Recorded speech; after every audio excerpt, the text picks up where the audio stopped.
வணக்கம், நான் உங்கள் அம்மா சமையல் மீனாட்சி. இன்னைக்கு பாபநாசம் வந்திருக்கோம். மலை மேலே பார்த்தீங்கன்னா சொரிமுத்து ஐயனார் கோயில் இருக்குது. கோயிலுக்கு பக்கத்தில் தான் இன்றைக்கி நம்ம சமைக்க போகிறோம். என்ன சமைக்க போகிறோம் அப்படின்னு பார்த்தீங்கன்னா, ஒரு சிக்கன் கிரேவியும் மீன் புதுவிதமாக வறுத்து காட்ட போகிறேன். ஒரு மீன் குழம்பு. வாங்க சமைக்கலாம்.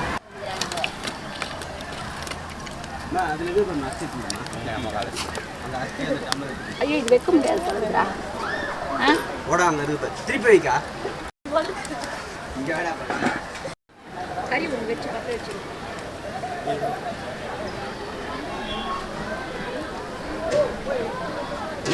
இப்போ நம்ம மத்தியானத்துக்கும் நைட்டுக்கும் சேர்த்து அரிசி போட்டுக்கலாம். அரிசியை ஃபஸ்ட்டு ஊற வச்சிடலாம். நம்ம எப்போவுமே வெளியில் போய் சமைக்க போகிறோம் அப்படின்னா அரிசி ஊற வச்சுட்டா நல்லாயிருக்கும். அதுக்கப்புறம் இப்போ நான் மீன் குழம்பு வேறு மாடலில் வைக்க போகிறேன். இப்போ தக்காளியை நல்லா கரைச்சிக்கலாம். இந்த மீன் குழம்பு அன்றைக்கி ரொம்ப சூப்பராக இருந்தது. இதுதான் ஃபஸ்ட்டு முறையாக நான் இதை ட்ரை பண்ணேன். அதுக்கப்புறம் இந்த தக்காளியிலேயே புளியும் கரைச்சி ஊற்றிக்கலாம். இந்த குழம்பு குறைஞ்சது ஒரு 10 பேருக்கு. மஞ்சத்தூள் ஒரு 2 ஸ்பூன் அளவு போட்டிருக்கேன். நான் வெளியில் போனால் அந்த கையளவுலேயே கரெக்டாக பண்ணிவிடுவேன். அதுக்கப்புறம் ஜீரகத்தூள் ஒரு 2 ஸ்பூன் அளவு சேர்த்துக்கலாம்.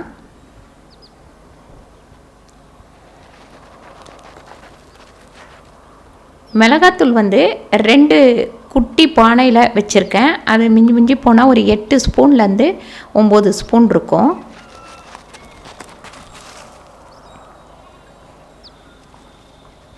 தக்காளி, புளி, அதுக்கப்புறம் ஜீரகப்பொடி, மஞ்சத்தூள், குழம்பு மிளகாத்தூள் இது எல்லாத்தையுமே போட்டு நல்லா கரைச்சிடணும்.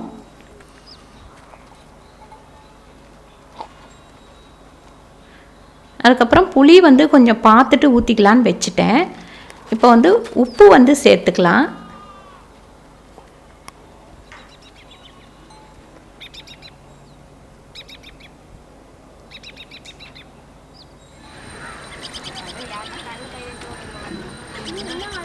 சுற்றி பார்த்திங்கன்னா நிறைய தண்ணி ஓடிக்கிட்டே இருந்தது. அந்த கல்லுக்கு நடுப்புற அந்த இடத்துல சமைக்கலாம் அப்படின்னு தான் அங்கே கொண்டு போய் வச்சோம். அரிசி நல்லா ஊறிச்சு. இப்போ தண்ணியை நம்ம வடிச்சிட்டு அரிசி போட்டுருவோம்.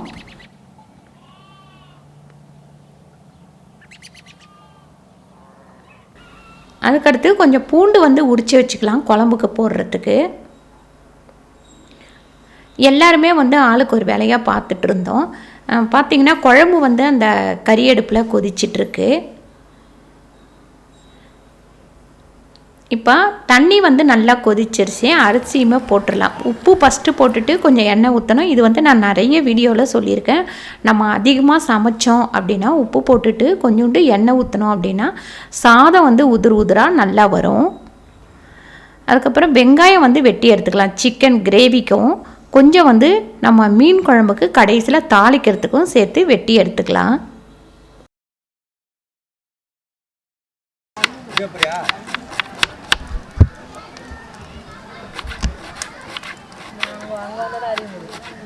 பாருங்க, தண்ணி நல்லா கொதிக்கும் போது அரிசி போட்டோம் அப்படின்னா சீக்கிரமாக சாதம் வெந்துடும்.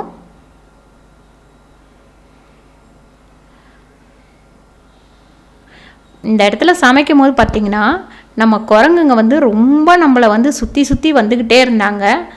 அந்த வெங்காயத்தோல், தக்காளி இதெல்லாம் எடுத்துகிட்டு போய் சாப்பிட்டுட்டு உட்கார்ந்துட்டு இருந்தாங்க. நம்ம வெங்காயம் வெட்டி எடுத்துக்கலாம். அங்கே ஒரு பெரிய அதிசயம் நடந்தது. என்னன்னு கேட்டிங்கன்னா, நம்ம சாப்பாடு சமைச்சிட்டு குரங்குங்களுக்கு தட்டில் போட்டு வச்சோம். நான்வெஜ் வச்சு தொட்டு சாப்பிடவே இல்லை. அவங்க சுத்தமாக தொடவே இல்லை அந்த சாப்பாடை. இதுதான் ஃபஸ்ட்டு முறை நான் அதை பார்த்தேன். அதுக்கப்புறம் மீன் நம்ம வறுக்கிறதுக்கு பச்சை மிளகாய் கட் பண்ணி போட்டிருக்கேன். பச்சை மிளகாவோடு சேர்த்து கொஞ்சம் ஜீரகப்பொடி, அதுக்கப்புறம் மிளகு பொடி, அதுக்கப்புறம் அதில் ஒரு 2 லெமன் நம்ம புழிஞ்சு விட்டுக்கலாம்.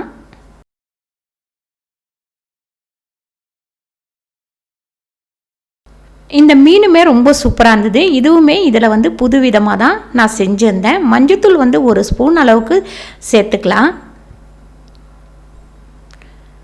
அதுக்கப்புறம் மிளகாத்தூள், வெறும் மிளகாத்தூள் தேவையான அளவு நம்ம சேர்த்துக்கலாம். ஒரு 2 கிலோ மீன் அது. ஏன்னா இதில் பச்சை மிளகாய் சேர்த்துருக்கோம், மிளகு சேர்த்துருக்கோம், அதனால் மிளகாத்தூள் வந்து கம்மியாக தான் சேர்த்துருக்கேன். தண்ணி விட்டு கொஞ்சமாக குழச்சிடுவோம். குழச்சிட்டு மீனை நல்லா ஊற வச்சிடலாம்.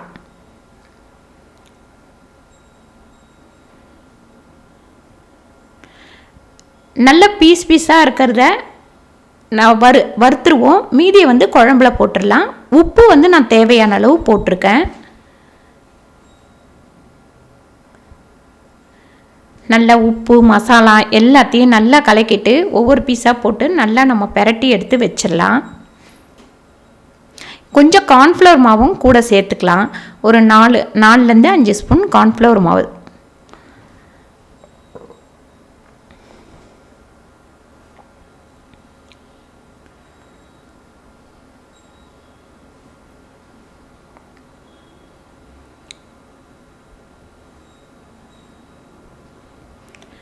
பாருங்கள், மசாலாலாம் எடுத்து போட்டு நல்லா மசாலா தடவி எடுத்து வச்சுருவோம். மற்ற வேலைலாம் ஆகிற வேலைக்கு இது ஊறிட்டுருக்கோம்.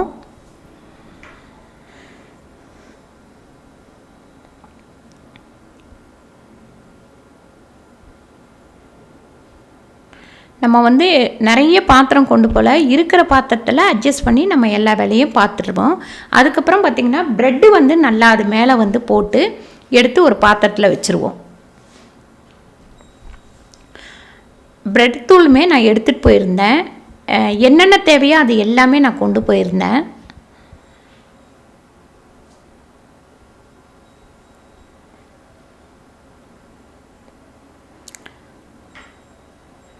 அதுக்கடுத்து நம்ம சிக்கனை வந்து மசாலா எல்லாத்தையும் போட்டு அதே பாத்திரத்தில் நம்ம மசாலா போட்டு நல்லா பெரட்டி எடுத்து வச்சுக்கலாம். ஊறின்னு இருக்கட்டும்.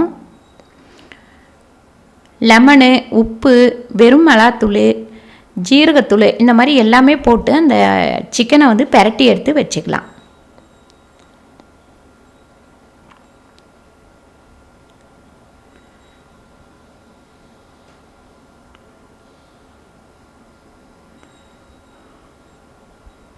இந்த பொடி எல்லாமே நான் வீட்டில் அரைச்சது தான். எல்லாமே டப்பாங்களில் கொண்டு போயிருந்தேன். பட்டை லவங்கம் முழுசாகவே அதில் போட்டு நம்ம பெரட்டுறதுலேயே போட்டலாம். தாளிக்கிறதுல எதுவும் போட போகிறது கிடையாது. அதுக்கப்புறம் தேவையான அளவு நம்ம உப்புமே சேர்த்துக்கலாம்.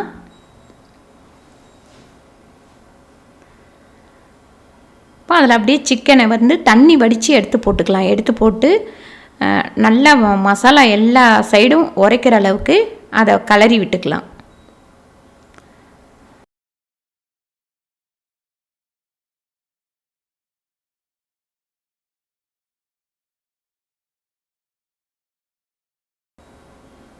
பாருங்கள், இந்த சிக்கனுமே இதுதான் முதல் தடவையாக புது இதுவில் நான் வந்து ட்ரை பண்ணியிருக்கேன். எல்லாமே அன்றைக்கி செஞ்சது, இது வரைக்கும் நம்ம வீடியோவில் போட்டது கிடையாது.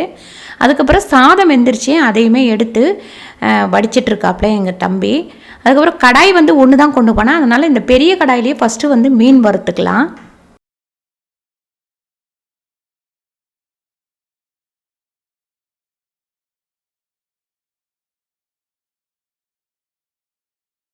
பாருங்கள், நாங்கள் உட்காந்துருக்கிறதுக்கு ஒரு கொஞ்சம் தான், ஒரு அடி பக்கத்துலேயே வந்து இந்த குரங்கெல்லாம் உட்காந்து வெங்காயம், தக்காளி, அப்புறம் ஆப்பிள் கொண்டு போய் போட்டோம். அதையுமே சாப்பிட்டுச்சு. இப்போ எண்ணெய் ஊற்றிருக்கேன் கடாயில். நம்ம எண்ணெய் காஞ்சோடனே மீனை பொரித்து எடுத்துப்போம். இங்கே மீன் குழம்புமே நல்லா கொதிச்சிருச்சு. மீன் வந்து போட்டுடலாம்.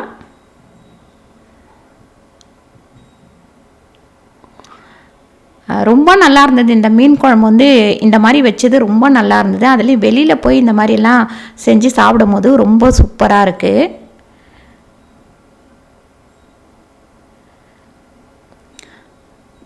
குழம்பு வந்து இப்படி கொதிச்சுட்டு இருக்கும்போது ஒவ்வொரு மீனாக எடுத்து போட்டோன்னா ஒரு மீன் கூட உடையாது. சூப்பராக இருக்கும்.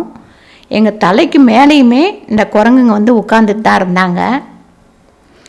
அதுங்க குட்டியை வந்து தூக்கிட்டு ஓடுற அழகு வந்து ரொம்ப அழகாக இருந்தது. பாருங்கள், எண்ணெய் காஞ்சிச்சு. இப்போ மீனை வந்து பொரிச்சு எடுத்துக்கலாம்.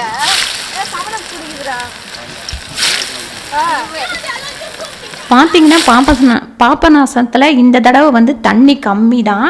நாங்கள் இதே 2 வருஷத்துக்கு முன்னாடி போனப்போ நிறைய தண்ணி இருந்தது. ரொம்ப காஞ்சி போயிருந்தது. நாங்கள் ரொம்ப ஆசாசியாக போனோம். கம்மியாக தான் தண்ணி இருந்தது. அது ஒரு ஏமாற்றம் தான் எங்களுக்கு.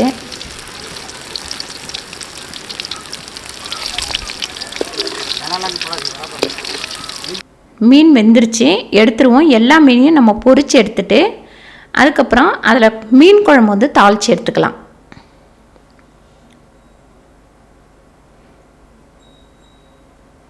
இந்த மீன் குழம்பு வந்து கடைசியில் தாளித்து ஊற்றும் போது அவ்வளோ ஒரு டேஸ்ட்டாக இருக்கும். பாருங்கள், மீன் குழம்பு சூப்பராக கொதிச்சிட்ருக்கு. மூடிட்டு இறக்கி கீழே வச்சிடலாம். அந்த கொஞ்சம் இடத்துல அந்த ஒவ்வொரு கல் மேலேயும் தான் உட்காந்து நாங்கள் சமைச்சோம்.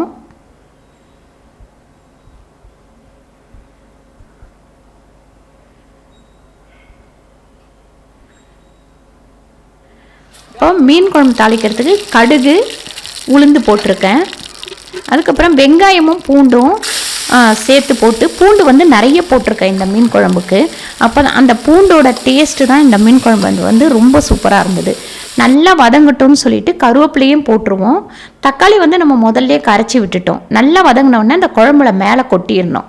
கொட்டிட்டு அப்படியே ஒரு கலக்கிட்டு மூடிட்டோம் அப்படின்னா அந்த வெங்காயம் பூண்டோட வாசனை வந்து ரொம்ப சூப்பராக இருக்கும். அந்த வாசனை அந்த குழம்புல வந்து கொஞ்சம் கொஞ்சமாக இறங்கினோடனே அவ்வளோ ஒரு டேஸ்ட் இருக்கும்.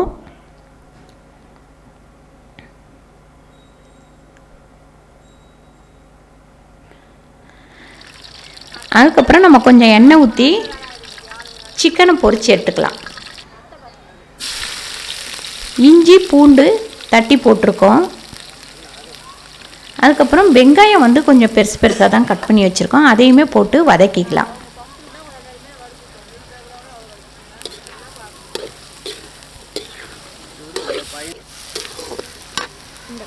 இப்போ வெங்காயம் வதங்குற அளவுக்கு சிக்கனில் ஆல்ரெடி கொஞ்சம் உப்பு போட்டிருக்கோம். அதனால் இதை வந்து கொஞ்சமாக உப்பு போட்டு வதக்கிக்கலாம். அடுத்து கருவேப்பிலையும் கொஞ்சம் சேர்த்துட்டு வதக்கிக்கலாம். நல்லா பார்த்திங்கன்னா 2 கிலோ சிக்கன் இது. 2 கிலோ சிக்கனுக்கு ஏற்ற வெங்காயம் வந்து பார்த்திங்கன்னா ஒரு 4-5 வெங்காயம் நான் கட் பண்ணி போட்டிருக்கேன். பூண்டு பார்த்திங்கன்னா ஒரு 5-6 பூண்டு வந்து பெரிய முழு பூண்டை உரித்து போட்டிருக்கோம். பாருங்கள், நாங்கள் வெட்டி போட்ட வெங்காயத்தை எடுத்து சாப்பிட்டுருக்கு. தோலெல்லாம் உரித்து போட்டோம் இல்லைங்களா, அதெல்லாம் எடுத்து சாப்பிட்டுருக்காங்க பக்கத்துலேயே. இப்போ வந்து சிக்கனுக்கு தக்காளி சேர்த்துடலாம். தக்காளி சேர்த்து நல்லா வதங்கட்டும்.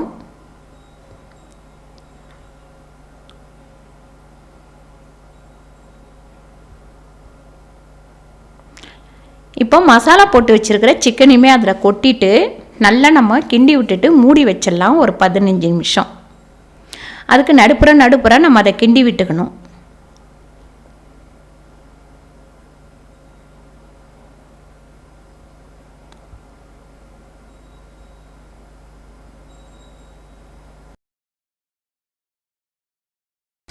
நல்லா அந்த வெங்காயம் தக்காளி மசாலா எல்லாம் ஒன்று சேர்கிற அளவுக்கு நல்லா கிண்டி விடணும். ஏன்னா ஏற்கனவே நம்ம மசாலா போட்டு வச்சுருக்க தொட்டு சிக்கனில் நல்லா வந்து உரைச்சிருக்கோம். இப்போ கொத்தமல்லி தூவிட்டு மூடி வச்சிடலாம். பாருங்க, நல்லா கிண்டி விட்டுட்டு கொத்தமல்லி தூவிட்டு நம்ம வந்து கொஞ்சம் தண்ணி விட்டுட்டு மூடி வச்சிடலாம். எல்லாமே இப்போ ரெடி ஆகிடும். நம்ம போய் அருவியில் குளிச்சுட்டு வந்து அதுக்கப்புறம் சாப்பிட ஆரம்பிக்கலாம். அந்த அனல்லையே வந்து நல்லா வெந்துடும். நாங்கள் கட்டையெல்லாம் எடுத்துகிட்டு அப்படியே விட்டுட்டோம். அந்த அனல்லையே சூப்பராக வெந்துடும்.